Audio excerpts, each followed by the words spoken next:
వీటిని కూడా సినిమా అనే ఒక లేబుల్ తోటి ఈక్వలైజ్ చేయడం కరెక్ట్ కాదు. అది సో యూ కాంట్ ఇప్పుడు ఒక RRR కానీ ఒక బాహుబలి కానీ they are the equivalent to 100 films which are made in certainty. 100 సినిమాలు తీయడానికి ఎంత టైం పట్టిందో ఒక్క సినిమా తీయడానికి అంత టైం పట్టిందంటే, but this one film is actually returning more than all these films put together. అదే అడుగుతున్నాను.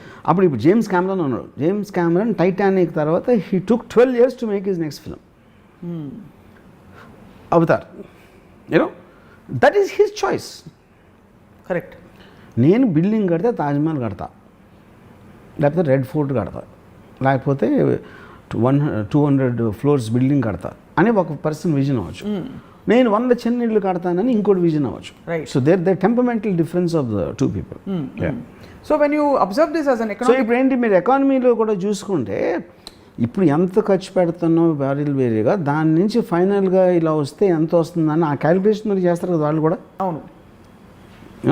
So that remains, that is an investment thing which always